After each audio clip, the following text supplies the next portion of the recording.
Hello and welcome to our channel MarshStream, your public performance broadcast platform. Make sure to like this video and subscribe to our channel. You can also donate to our tip jar and support the arts and artists of MarshStream by clicking the link below in the description. Check out our website at themarsh.org for all upcoming live performances. Now enjoy the show. Hi, thank you for coming to the Marsh tonight. And by the Marsh, I mean my living room and the homes of the performers you're going to see here tonight. This is new work you'll be seeing here, so that's a bit of a miracle. Most of this work did not exist a few months ago. And I want to encourage you to check out the other things that are happening here at the Marsh. When Brenna says that there are shows that are live, those actually are in person. So the doors are cracking open. And without further ado, let me introduce our first performer of the night. Here is Rebecca Fisher.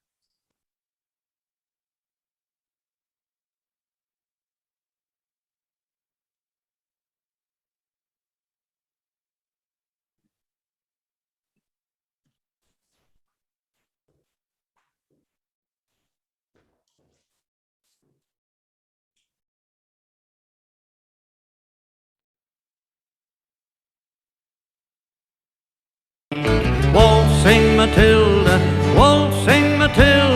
you'll come a waltzing Matilda with me. He sang as he watched and waited till his Billy Boy. I'm told that was my grandfather's favorite song. By the time I came around, he was already divorced from my grandmother, and he had remarried his second wife, Lucy. And they lived out in the country with their two German shepherds, Duke and Matilda. They had a very genteel life. They enjoyed traveling and playing cards. And they would hang out by the pool and they would smoke and they would drink and they would drink and they would drink. And all the while, the domestic help tended to their needs. Sometimes my grandfather would get the grandchildren confused. There's an offspring getting too close to the pool. He was concerned about us, but he didn't really know who we were. If one of us interrupted the card game, someone needs to come get this offspring. When I was 4, my grandfather died, but Lucy still invited us to the country to swim in the summer and for Christmas dinner. One Christmas we were out there, and it was that prepubescent time when hormones cause no problems and memories start to lodge deep in the mind. I was wearing a burgundy velvet dress with a lace collar and large pleats and the ribbon that were tied around in the back. And I had my white, very clean, perfectly folded knee socks right below the knee. And my hair was back in those French braids that my mother could never pull off. So she took me to the beauty parlor, as we used to call it.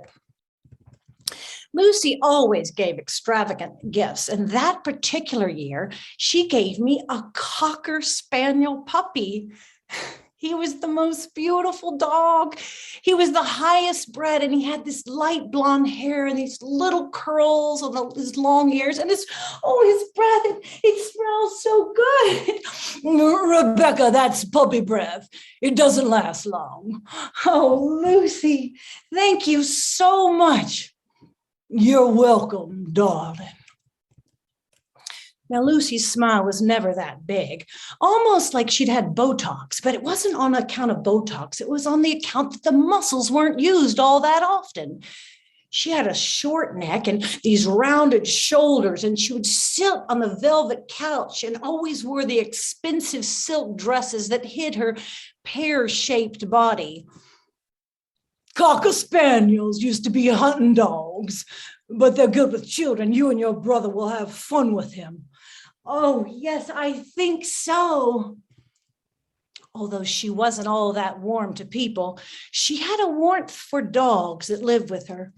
She also seemed to like other animals. Like up in her room, she had these 2 rooms off of her room that like had wall up to like a quarter of the room, and then the rest of it up to the 12-foot ceilings was cage. And you'd go and you'd look into one of them, and there was a pet beaver in there that had a roommate of a big white bunny. And in the other room were these 2 raccoons that crawled around on the structures in there, and they would make sounds like raccoons playing. Spencer, can you come get Rebecca's puppy until we leave for dessert? Yes, Miss Fisher. Spencer was tall and lanky with a wobbly head and a big grin with a few missing teeth on the side. A smile he'd show and a wink only if Lucy wasn't watching. He wore black pants and a white servant's coat. Can you tell Clara we're ready for dessert? Yes, Miss Fisher. And Spencer swoops down and takes that puppy through the swinging doors into the kitchen. On the ride home, my mother was driving because, as was often the case during that time, my father had had too much to drink. I can't believe she gave us a dog without asking, and a puppy for God's sake. I don't know what to say except for Lukey's gonna do whatever the goddamn hell Lucy's gonna do. Cause everybody's kissing Lucy's ass. Mom, can we name the dog Buddy? I really like that name. What do you think, Adrian? Oh, I like it. Oh, Buddy. Oh, it just sounds so common. What about Rebecca? Did I ever tell you about Democrat? Yeah, Dad, you told about Democrat, the beagle you used to have. I've seen the picture of you on the fence with Democrat. Yeah, I really love Democrat. Mom, what about Buddy? I really like the name. Can we name him Buddy? Oh, Rebecca, it just sounds like we're from Arkansas with a name like that. Rebecca, what about someone more character like Oliver, Elliot? Oh, I got it. Aristotle. I like that. A lot of character. No, Mom, Dad, come on. I like Buddy. Oh, Rebecca. Hubert, it just sounds so common.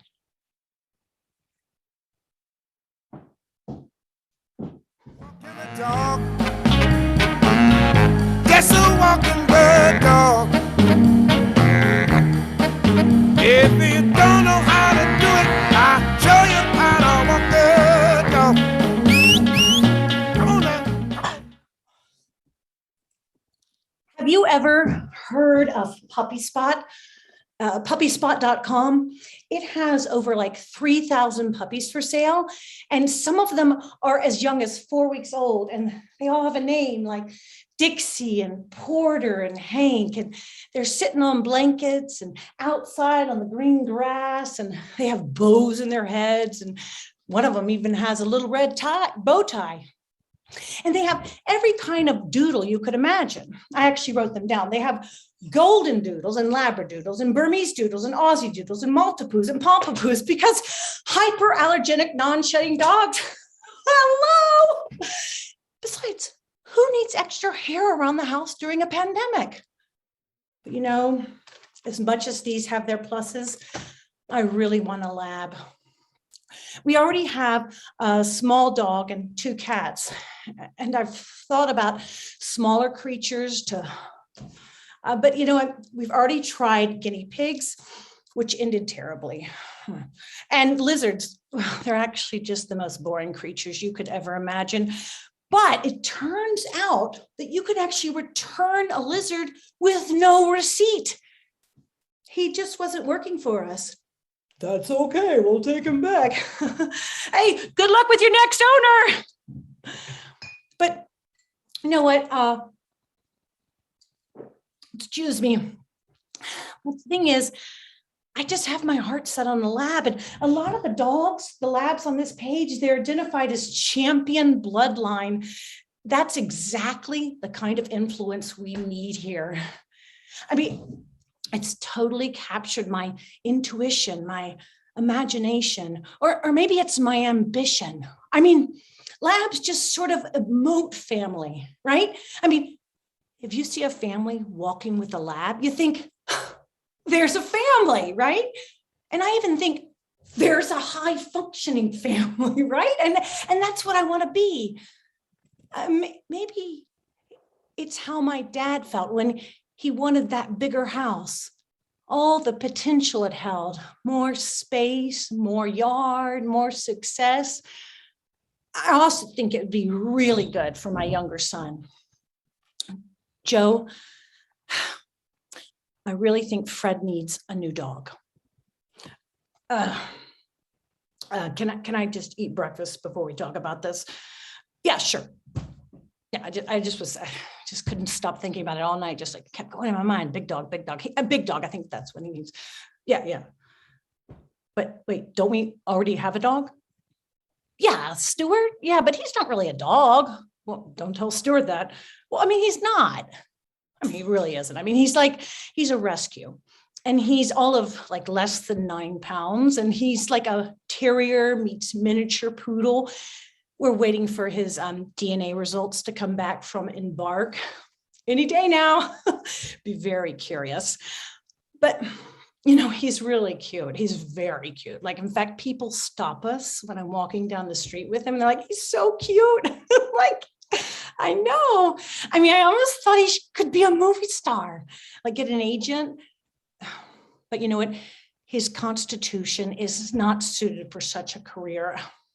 See, like a typical rescue, he's emotionally complex and he shivers on account of all his big feelings. But when he's not shivering, he almost seems like a living stuffy. And he was so much support for my older son, Gus. He would sleep with him every night and we would call out, nighttime duty, Stu. And he would come down and his little toenails would hit the stairs and he would jump in his bed and go over to the corner. And we started calling him Dr. Stu. But the pandemic has been especially hard for my younger son, Fred. I mean, we're home all the time. I mean, all the time. You know the expression, it takes a village to raise a child. Ha! Well, during a pandemic or last year, there was no village, right? And as parents, you're sort of limited to who you are. So we're stuck in this is good as it gets, kids. This is what you got. And Fred, he started 4th grade on the computer with distant learning. Most of the year he was on the computer and he would just log off and run away from the camera. Big feelings, big feelings, big feelings. I can't do it. Oh, Fred, no, you can. You can do it. You go back in there. Mr. Lewis is going to wonder where you are. You go back in there. You can do it. You can do it. I can't. I want Stewie. I want to squeeze Stewie until his face comes out of his butt. You know, like one of those toys that you squeeze the inside and it starts to come out. And the feeling is so satisfying. You squeeze in and squeeze out. I mean, it does capture the imagination. And it does capture the imagination. And like I said, I appreciate the desire because like I did say, he is kind of like a stuffy. I mean, but as funny as it is, it's actually just sort of disturbing, right? All right. I don't think Stewie would like that. Fred, I mean, Joe, I just think Fred is too much for Stuart. Well, I can't argue with that. I actually think we're all too much for Stuart. I get it. I'm an introvert. I want to hide under the bed like he does all day. But it just makes me sad thinking about getting another dog. Why? I don't know, another animal, just less time to think. My mother always struggled with me and my brother. She was like this Phi Beta Kappa, excellent in Latin and math, and went to Wellesley. And she had these 2 children with learning disabilities. Her approach was, you got to work harder, Rebecca. You're just too distracted. And my father, whenever he would occasionally track what the hell was happening, would say, well, Rebecca and Adrian, they just don't apply themselves. At least I married someone with learning disabilities, so we naturally have 2 children with them, so we have a different set of expectations. And we live in a great school district, and they each have IEPs, individual educational plans, right? And money for support. And we've had these private neuropsychological testing that further identify the nuance of their struggles and recommendations for all the things you can do to make it better, right? I don't know. Maybe I've gone overboard. I mean, everything's overly identified. Like, I don't know. I mean, who's to say I got through? I got grit. I learned to live outside the box, I mean, it wasn't easy for sure, but I got through and I learned resilience. But my brother, he didn't. He struggled academically and socially, and he found drugs and brought it home and just brought lots of darkness to the whole family. He eventually overdosed at the age of 24. You see, with that type of history, it's hard to imagine what can't go terribly wrong. Joe, you know what? I really think we should get a big dog because you know what? It's hard to imagine squeezing a 70-pound dog until his face comes out of his butt, right? I mean, you just can't do it. They don't connect, right? I mean, Stuart, I get it. He's small and yeah, blah, blah, blah, blah, but you know what I'm talking about. Well, that's a good point. I just wonder if there's an alternative besides getting another animal. No, I don't know. I really feel like he needs solid lab energy. In fact, I think we could all benefit from the influence of training and raising a champion bloodliner. Who let the dogs out? Who let the dogs out? Who let the dogs out?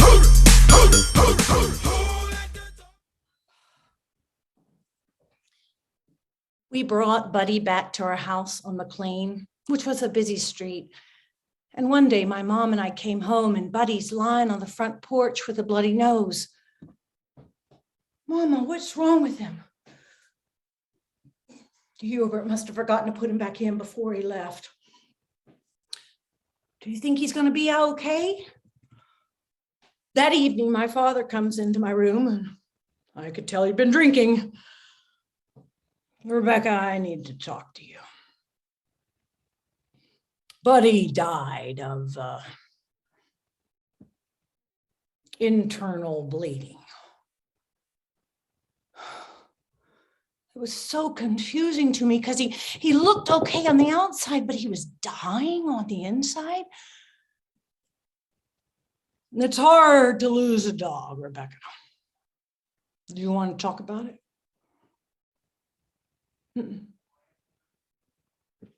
We'll get a new dog. We did. We got a new dog. He was a Cocker Spaniel too. His name was Buddy II, and his hair, it was coarser, and he was more of a dirty blonde, and he was just so high strung. My mom used to say, on the account that he bit my lip, a scar I still have to this day. But his death by car was quicker. And the third Cocker Spaniel was black, and he had a ridiculously short life. I don't even think we fell upon a name before he experienced a smashing, tear-apart death by car. God damn it. I guess we're going to have to tell Lucy about the dog.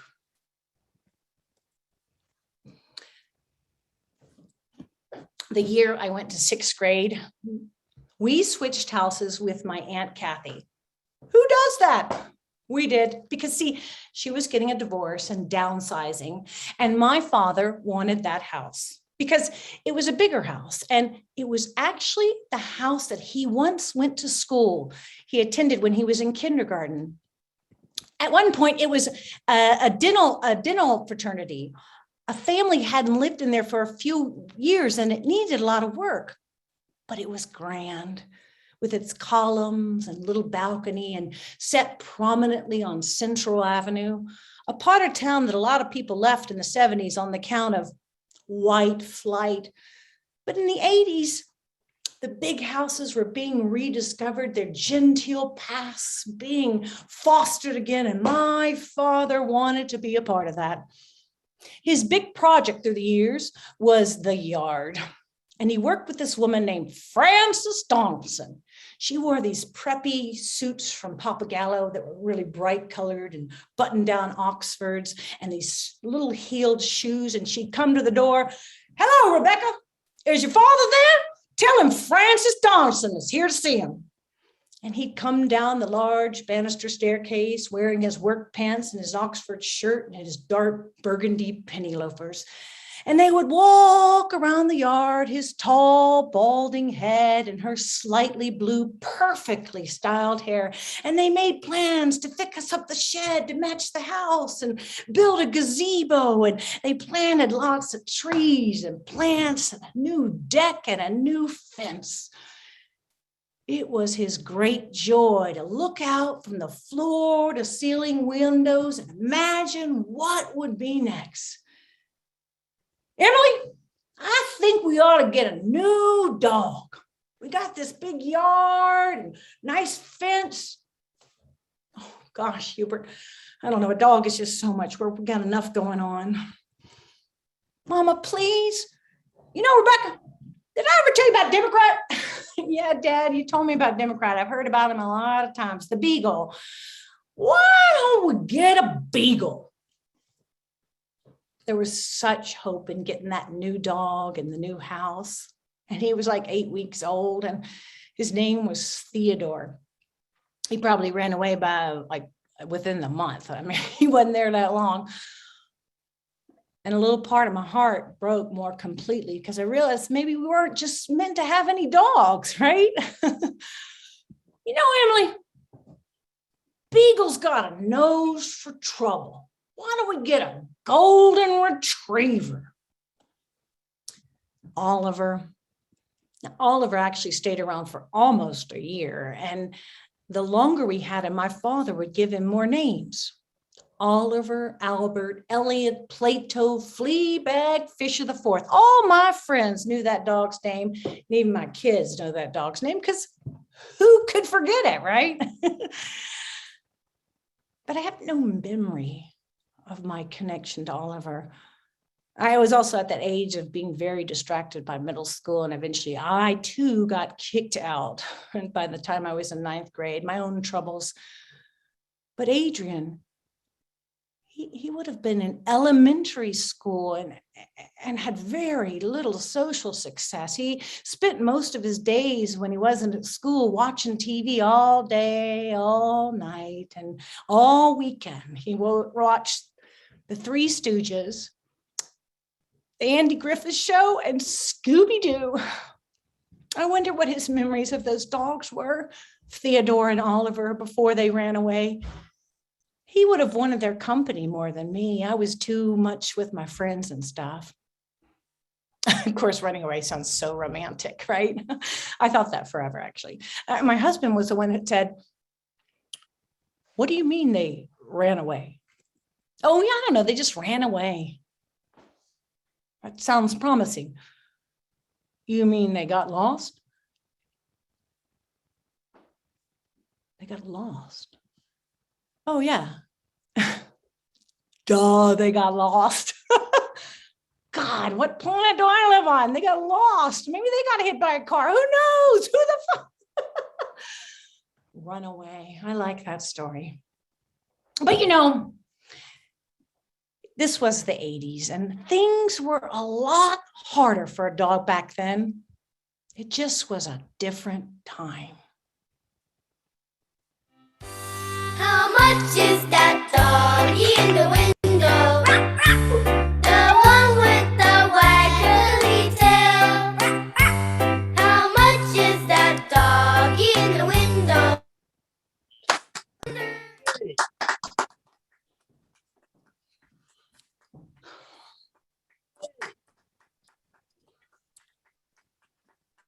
Bye-bye. Thank you.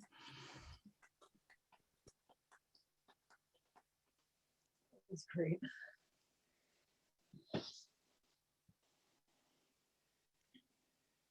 I'm just curious.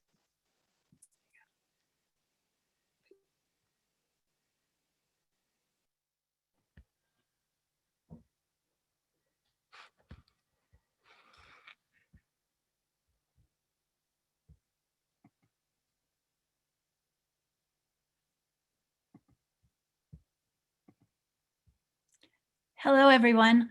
Thank you for coming. As you know, my mother stood for love and teaching, and well, she was a bit of celebrity at where I grew up, being a teacher for second and third grade everywhere.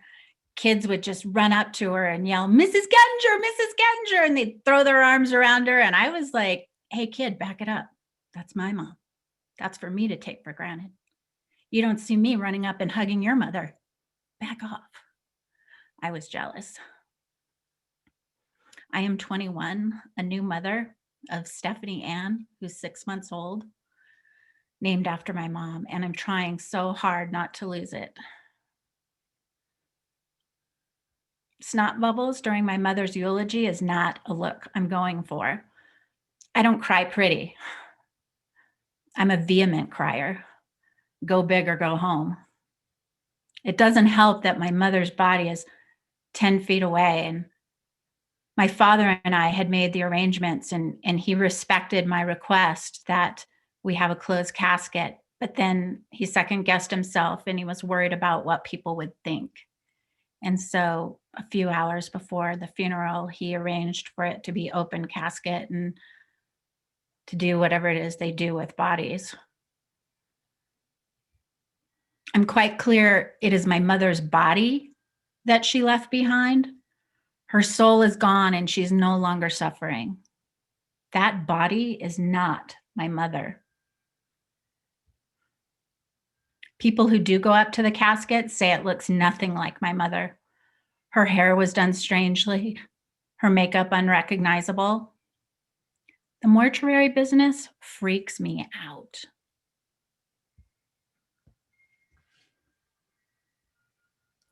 Welcome everybody to the improv. Are you ready to have a good time? Awesome. Listen, you tip that wait staff, because if you don't, I'm going to feel terribly guilty.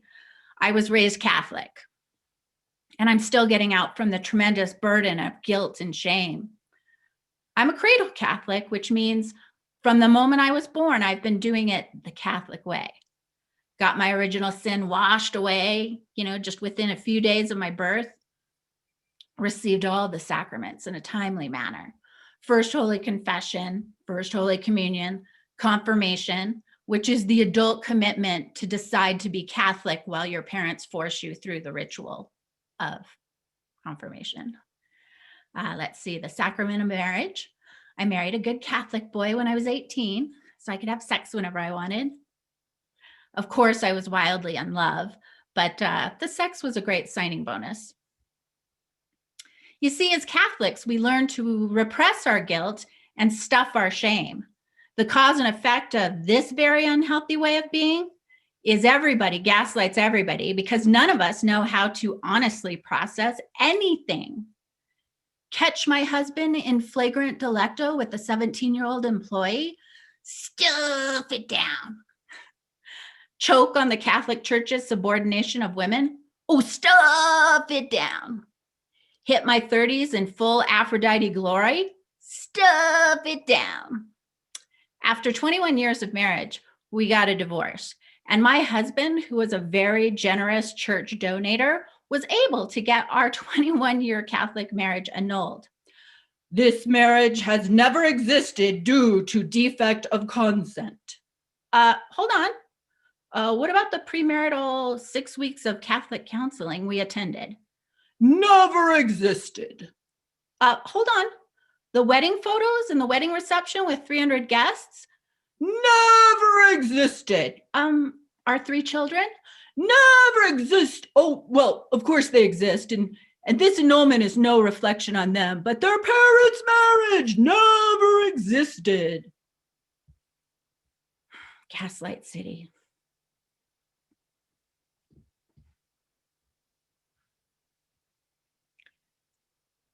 Thank you, everyone, for coming.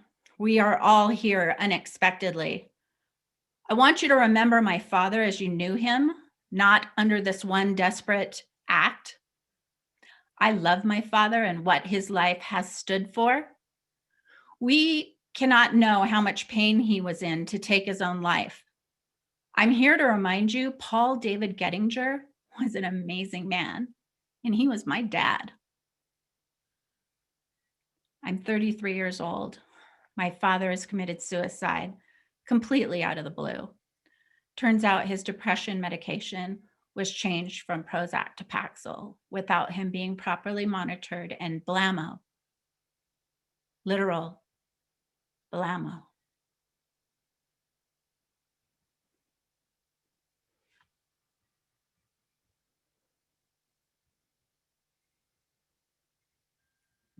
I'm not brave enough to feel the overwhelming grief, so I go to that popular secondary emotion, anger, and I handle everything like a mother lion, protecting her pride. With false cheer and a refusal to be shamed of the circumstances of my father's death, my 3 daughters watch me handle a crisis without falling apart. I didn't feel safe to fall apart. I had no one to crumble into. People were used to me handling everything. I was capable, fierce, and knowing. Let's give it up for the mommy. Oh yeah, I will ask for the attention if I have to. My 83-year-old father just committed suicide. Now he is either a man of tremendous initiative, not today, Grim Reaper, I will choose the day, or he's an incredible procrastinator. He made it to 83. Not today, not today. Oh, I don't have anything on the books today. Look, I was single for a very short time. I couldn't keep the men off me. Because nothing says dateable like 38-year-old mother. I don't understand why horny young men don't hit on mothers. It's a pretty good bet we put out. Did that sound jaded? I'm not jaded. I'm 38. The fairy tale is bloody well over. Ah, hell. Let's toast to my recovery, shall we? Clink, clink. I realized I needed recovery when I couldn't remember my kids' names. Hey, Ponytail, you, yeah. Get yourself in the kitchen. Make Mamacita a margarita. Gracias. I'm actually in recovery from the short haircut. Little styling tip for the ladies. Curly hair doesn't spike. I wasn't going for the pubic look. And growing out of a bad haircut is like bad sex. You do not want it. I done grow out the mullet phase. Dove Creek forever. Yeah. And if you're not happy at home, for goodness sakes, do not touch your hair. Get the significant other's credit card and charge it through the bleeping roof. Did you hear that? That's the sound of all the husband's sphincters. Yeah, they don't like that advice. They think I'm impudent, that I just need a good spanking. Well, quite frankly, spanking is not the kinkiest thing I can think of. I mean, I grew up in the 70s. I saw Batman and Robin. All that tying up. Can't get loose, Catwoman. Gave me a funny feeling in my pee-pee. Well, that's because I'm Catholic, and it just doesn't take a lot when you're Catholic. Thank you, ladies and gentlemen.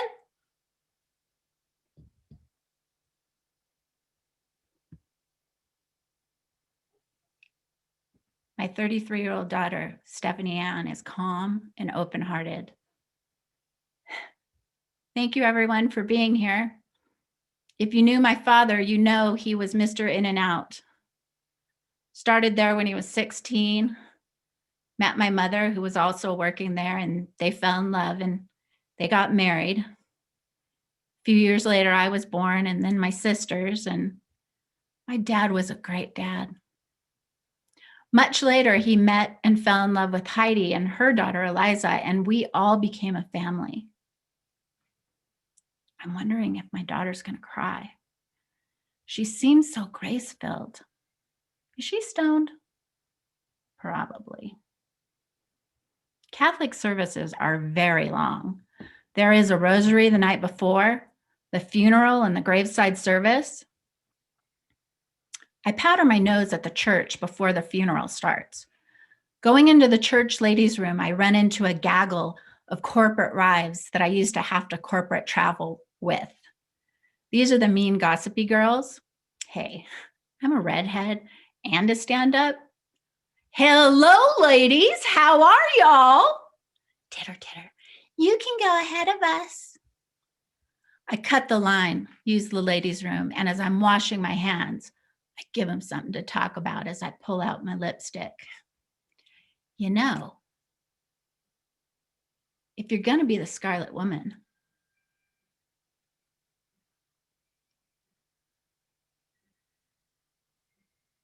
go big or go home. I've been labeled the Scarlet Woman because I slipped off the golden handcuffs of privilege and left a very wealthy marriage to a man who just didn't seem to care about me. I'm sad that my childhood sweetheart, father of my 3 daughters, has died suddenly of a heart attack at age 53. When I get to the graveside services, there is no place for me under the family tent. I see my baby girl, my middle daughter, but where's Stephanie Ann? I mean, this is my wild child. Anything could have happened in the drive between the church and the cemetery. Did she get picked up on a warrant? I don't want her to miss her father's burial. I whisper to Father Lehaney, Father, the oldest daughter isn't here yet. Aye, child, we can wait. And the mourners are treated to a cornucopia of assorted Catholic obscure prayers. I fade to the back of the crowd of mourners and I desperately try to reach Stephanie. On the 8th try, Stephanie, where are you? I'm at home, Mom. I'm not coming. What do you mean you're not coming? I said all there was to say. That isn't my father. Okay, honey.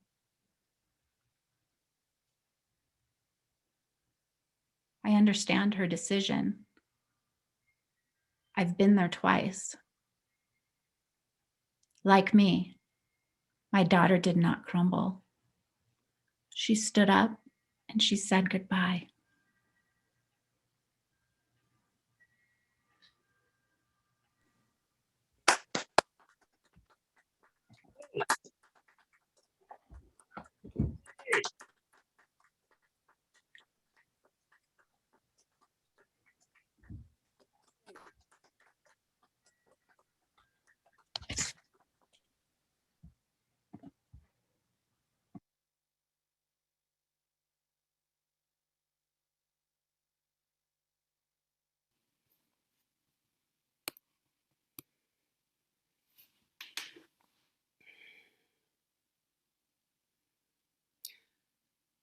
Hurry up, we can't miss this train. See, only the first session at the skating rink is free on Saturdays. And I stay really close to my big sister because we've been jumped a few times by older kids crossing Prospect Park. Marcy's tough. She skates head to head with the boys. Much later in life, off the cuff, Marcy mentions, we always played hard.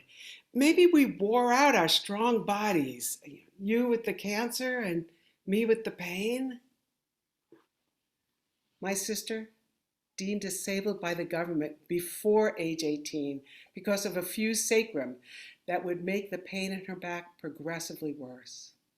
And then, in her 20s, at the prestigious Boston Museum of Art School, her lungs permanently damaged from a brand new building designed without adequate ventilation for artists who are always working with toxic materials. I remember I was 44, I was at a party in Oakland, and I have no idea, but somehow this woman heard my last name, and she approached me in earnest. Is Marcy your sister? I haven't seen her since I was in my 20s in Boston. She was so thin. Did she recover from her bulimia? We were all so worried about her. Whoa. That's the first I'd heard of an eating disorder. You see, there was this huge lull in our connection as young adults, years that she was trying to get sober and pull herself out of an early addiction to pain medication and alcohol. And by the time we reconnected in our 30s, her ligaments all over her body began to betray her. Judy, can you just massage my back a little bit? It would really help me, and I'll tell you exactly how to do it. It was this elaborate combination of stabilizing one area and then trying to mobilize another, and it didn't come natural for me. Okay, Jude, how about you just ice my spine? It would really help me. Nothing simple about that. I had to hold on to an ice cube with my bare hands and go along her bizarrely segmented vertebrae, close to the bone, but never touching the bone. Buoyed by an article I read that said healers in the Amazon jungle never work on their own family members who are encouraged to walk to the next village for care. I stopped physically trying to work on her body.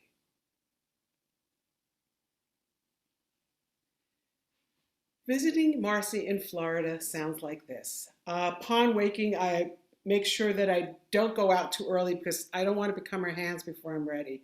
I will take a peek into the drain board just to make sure that my heavy ceramic dishes aren't in the way because she can really only handle lightweight materials.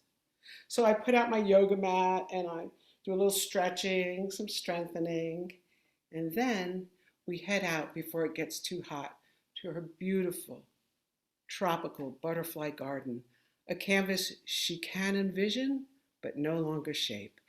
And before it's just too darn hot, she says,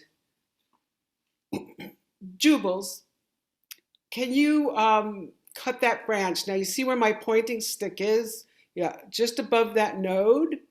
Yeah, angle it a little more because then when it rains, yeah, the rain can, beautiful, very good. And you see that chair right there? Let's move it back to where we had it on Monday. Yeah, I just don't like the new place. Yeah, it's easy for me to lose patience and start to second guess myself. Maybe I am the little sister who doesn't really know how to do anything right. But really, it's just mind-blowing to watch her deal with challenges and that there's this a level of acceptance layered with this infinite amount of will to stay alive. You see, her sobriety means no medications, nothing for pain, even after something like a tooth gets pulled. And this strictness can make a hard life even harder, and that feels self-defeating to me. I've been to Alcoholics Anonymous with her, and I understand the concept of sobriety, but barely surviving through pain, it feels crazy. Just this once, Marcy. Just take something. A little Tylenol, a little aspirin. If nothing else, to put me out of my damn misery.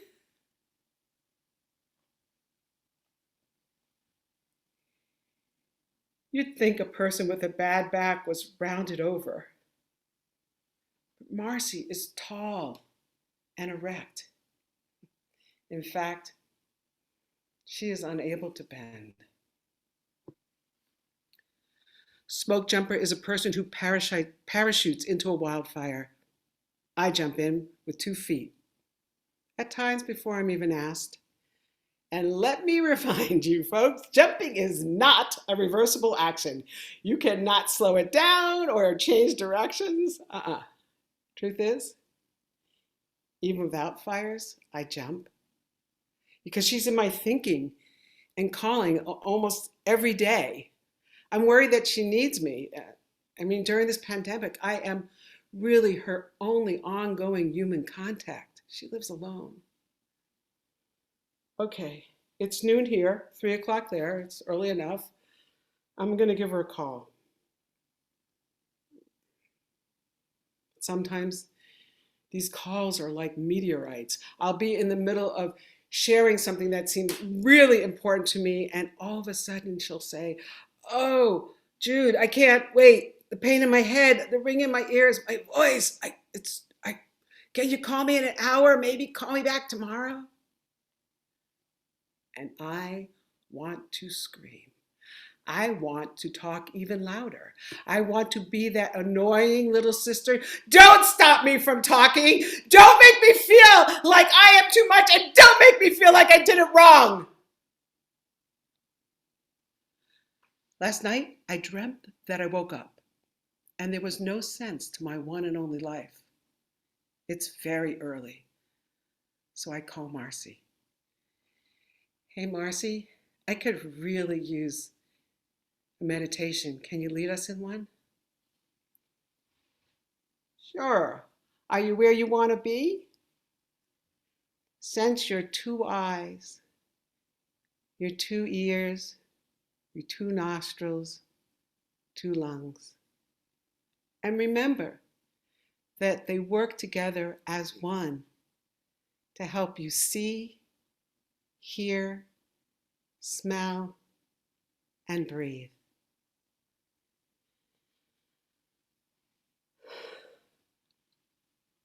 Provincetown, Cape Cod, Massachusetts. That's where we went for our adult family reunions. For years, myself, my sister, my mom and her partner Dolores, and then whoever else was around. But we always rented after Labor Day weekend because it's so much cheaper. It's also hurricane season. And I remember this one night, the ground was already littered with heavy tree limbs. I got whatever batteries and extra flashlights and candles, and I tucked Mom and Dolores in, and then I walked across 17th century cemetery to a little cottage where Marcy was staying, alone. Battened down the windows, did some dishes, that was something I could always do to help out. Upon returning, I sat down on this tombstone bench. Pure euphoria. Everyone was tucked in, and I could relax.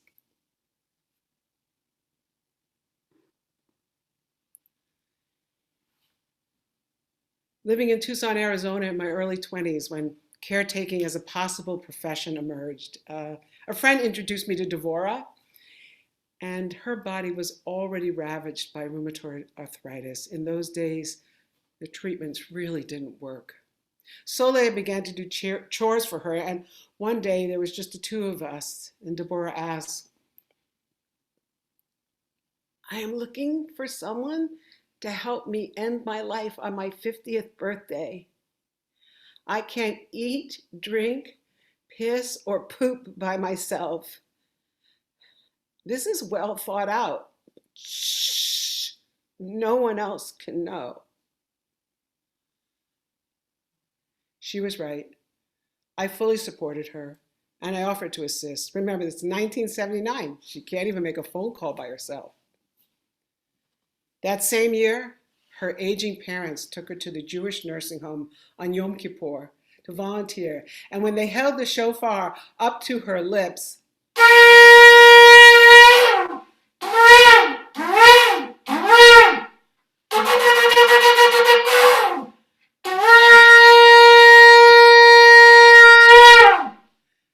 surprising everyone, but most of all Deborah. Not only was there something she could do, but she felt it was her duty to do it every year for one of our holiest days. She explained to me that that was enough for her to stick around as long as possible. I understood. Years later, I'm at the LA airport, and I know she's dying. I give her a call. Her elderly mother answers the phone. This is not God's plan.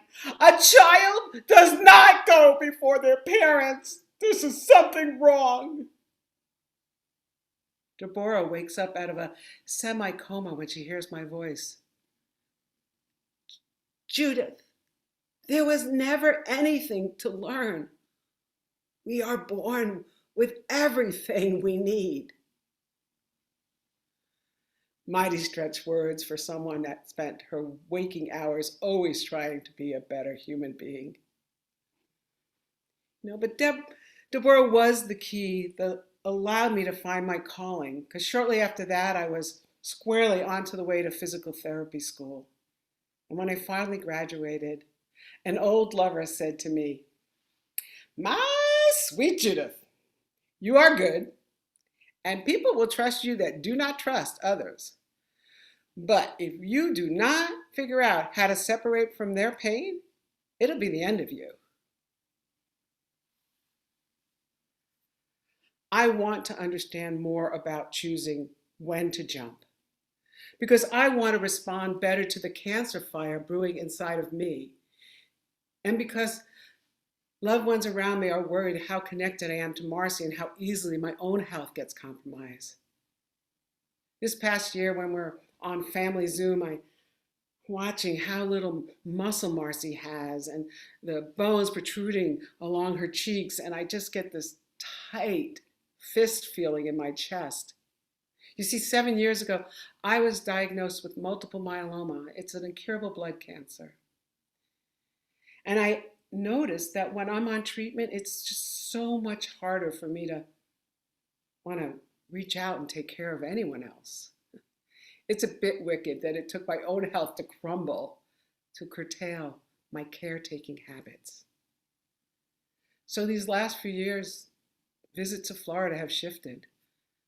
We both understand I can't do as much physically as I used to, and we genuinely know that each visit may be our last, especially with COVID.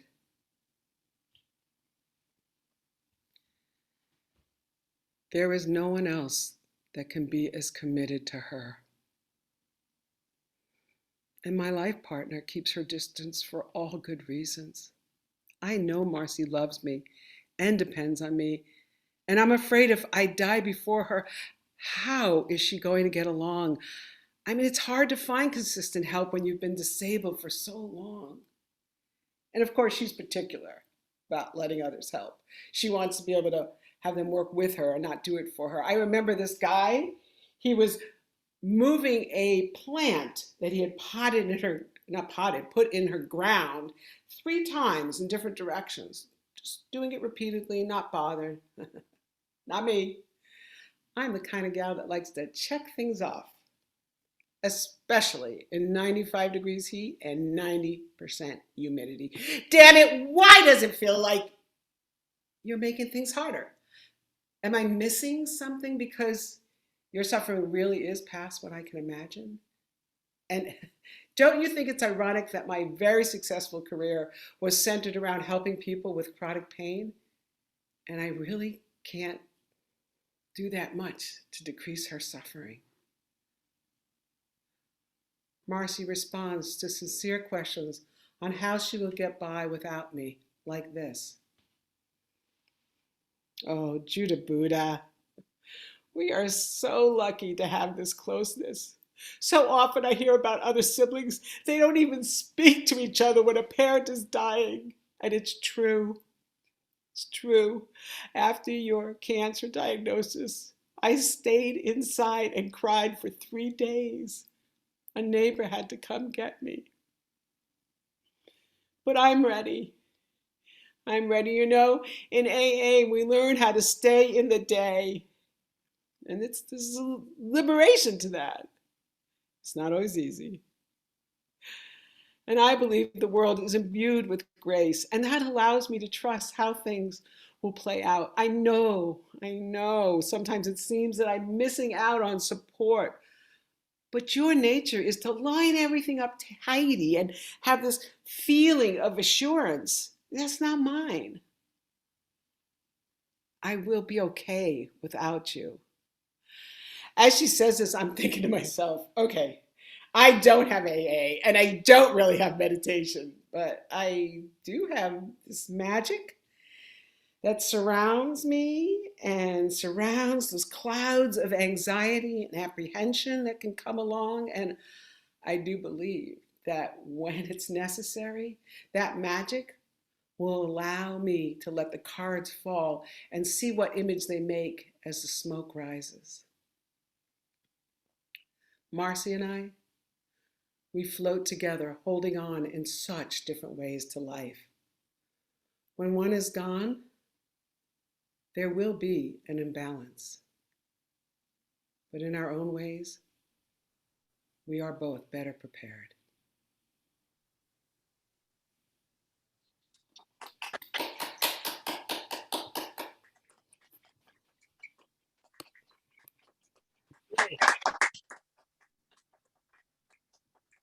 Thank you.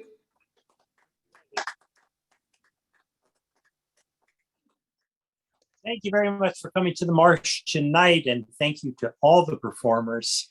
Be sure and check out our website for upcoming shows. Good night.